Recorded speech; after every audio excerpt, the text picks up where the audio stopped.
As you know, over the last couple of weeks, suicide affected It's Happening Out.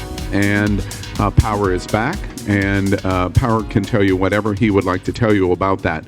But it really got us talking about the situation of how suicide affects us, especially in the gay community. And we're going to show you some of the statistics about that. Before we begin, we want to show you a short video about suicide. Watch this.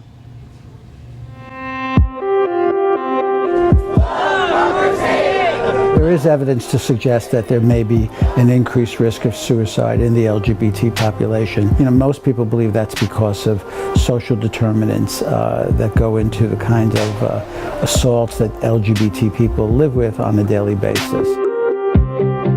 Employment discrimination, discrimination in education, discrimination in healthcare access and public accommodations.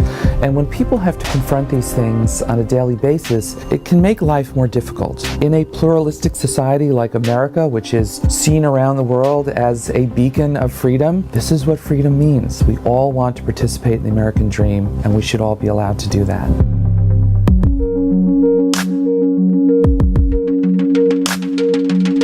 When people live in open and tolerant societies, then they flourish.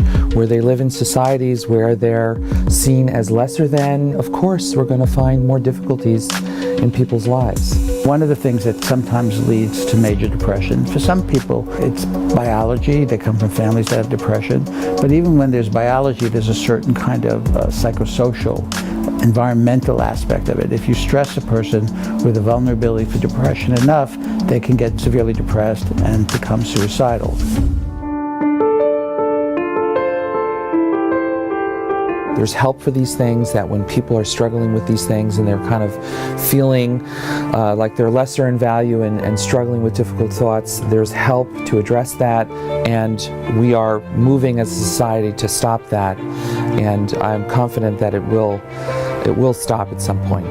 The only weakness when it comes to suicide is silence, period. And as someone who lost somebody to suicide, as somebody who in the aftermath of that tried to kill themselves, I need you to know, it's a cliche, but it does get better.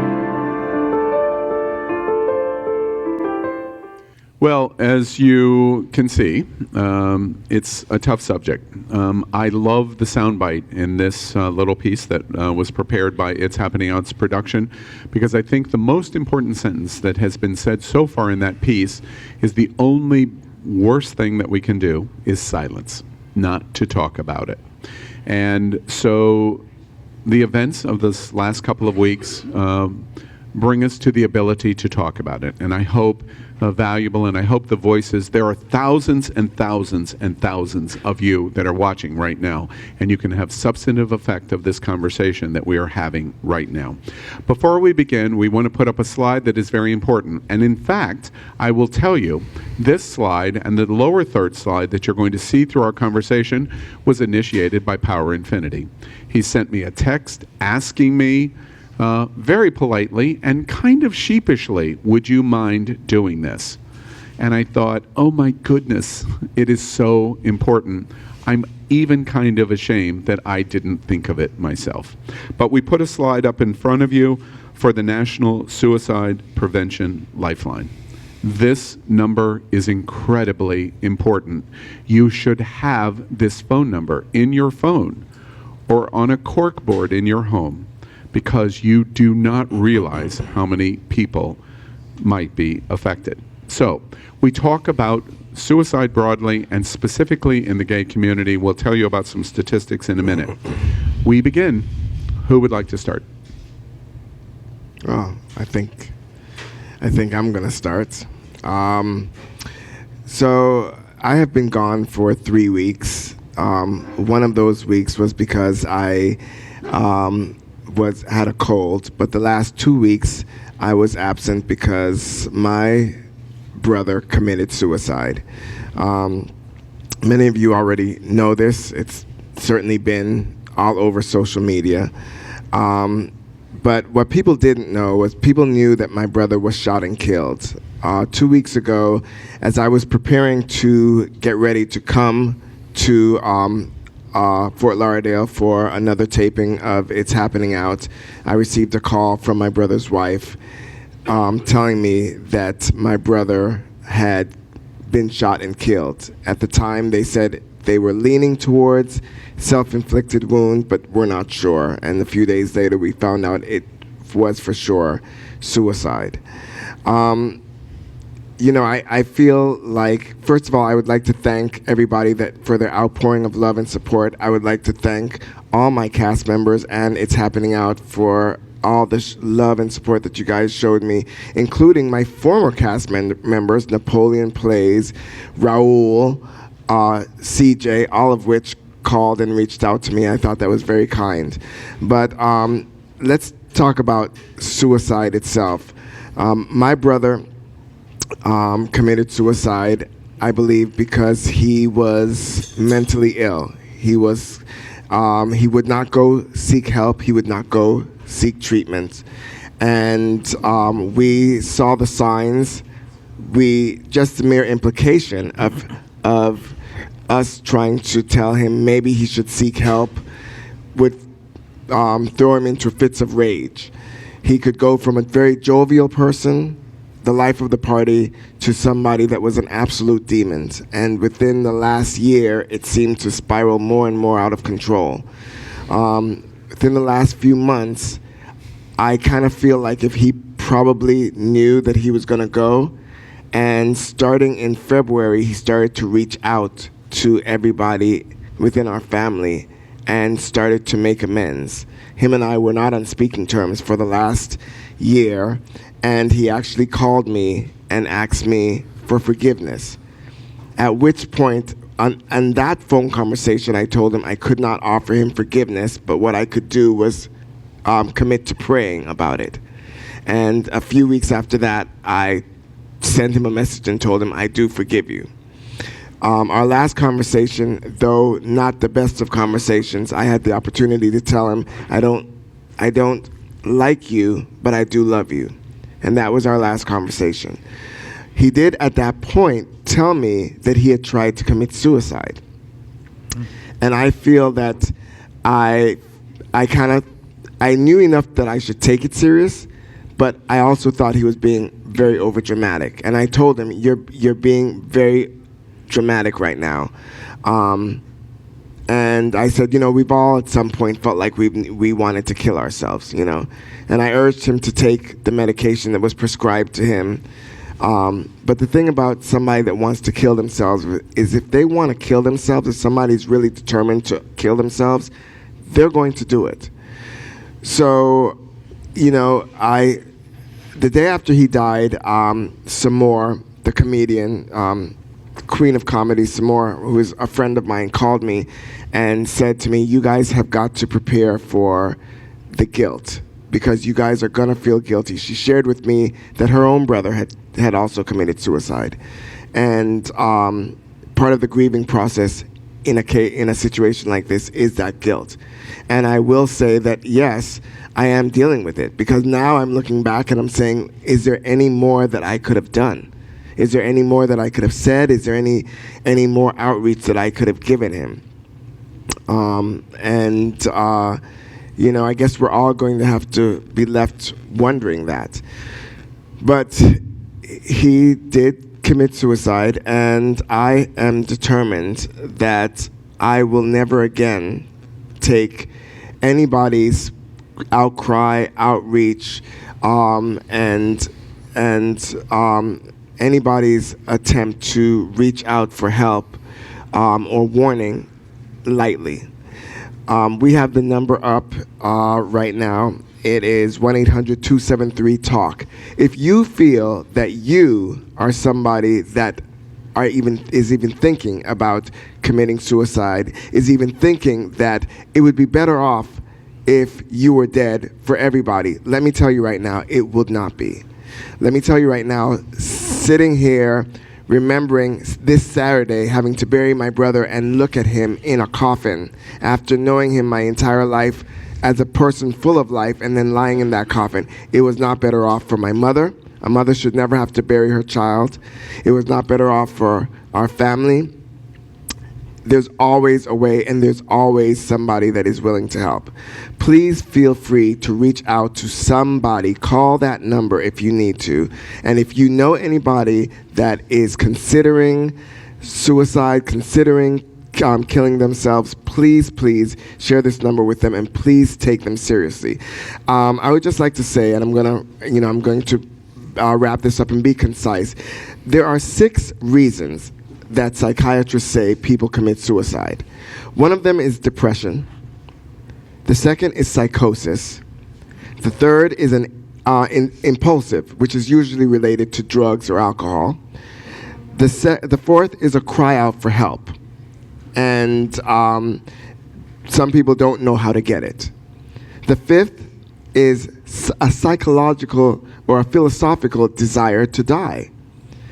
And the sixth are people that have just simply made mistakes. For example, flirting with oxygen deprivation and going too far.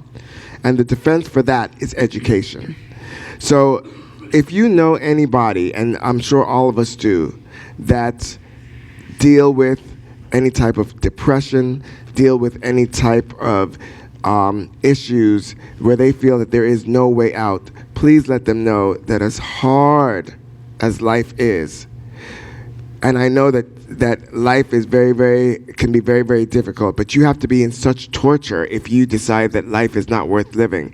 Believe me when I tell you that death is so permanent, and it does not just affect you, it affects everybody around you and everybody that loves you. So please, do what you can, reach out to who you can, and if for those of us that are around people that are going through this, please do not make the mistake that I feel I made and take it lightly. Please take it very seriously, because this is a matter, literally, of life and death. Power, I have to tell you, I'm very moved by your comments. I'm watching the string when you see literally 1,000 hearts that have been communicated. I have to tell you, I hear your regret, but one story that I want to tell that Power would never tell. We have a mutual friend that has been to this show many times. Obviously, I'm not going to talk about who the person is, that expressed to Power just this week, while I believe Power was in Houston for the funeral, and I believe on the funeral day, and expressed similar kinds of feelings about the expression of I'm finished and it's at the end.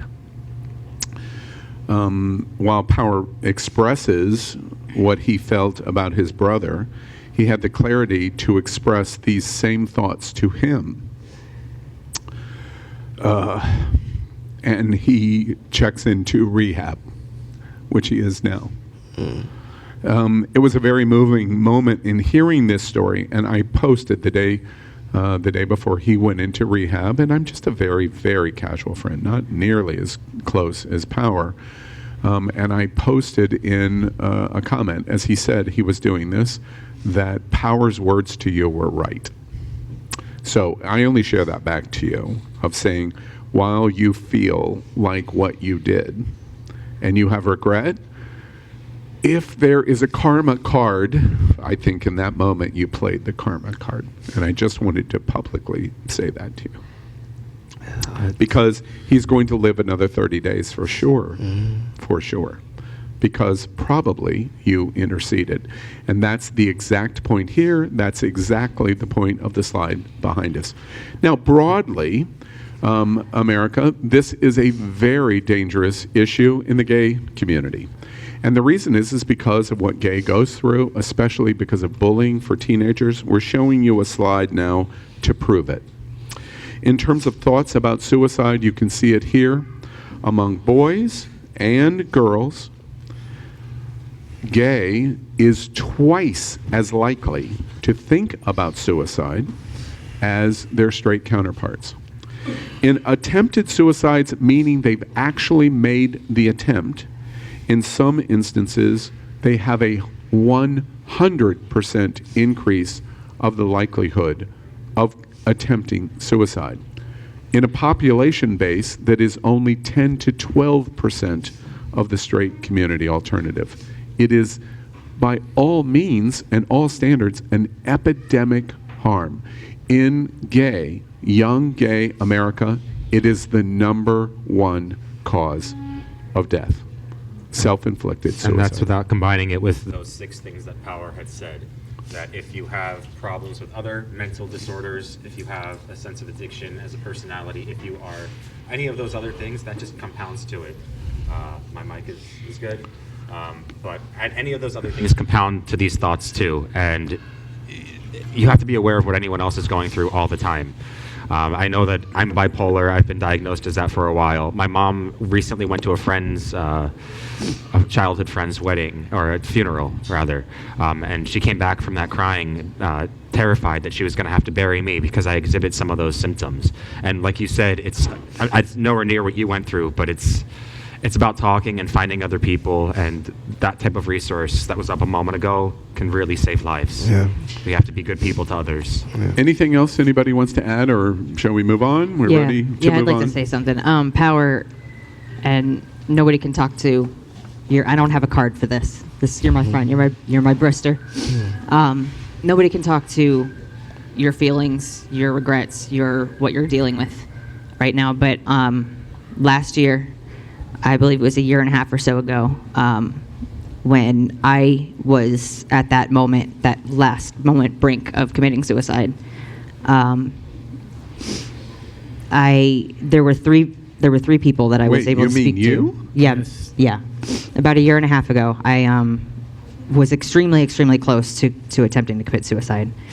And there were 3 people who I talked to that really made enough of a difference within that 48-hour period to kind of pull me back from that and make me realize that I needed to stay here. And you were one of those people. I remember. So I love you and thank you, and know that you're doing your work. Love, you're doing everything that you Yeah, I can. remember. And I obviously that was your story to tell. But boy, I'm glad you're here. Love you. Yes, that's absolutely Boy, true. I'm glad you're here. Yeah. And tune in next time when Kleenex is a sponsor. I have to say, if I did not know Power's brother, but I cannot imagine if he had the opportunity to watch the last 12 minutes, he wouldn't be very proud of this moment. He would be very proud. Again, we put in front of you the National Suicide Prevention Lifeline. It is a crisis that all of us need to stand up and help. People are in need. 1-800-273-TALK. If you have friends, help them. If you have friends that are in need, help refer them to this hotline.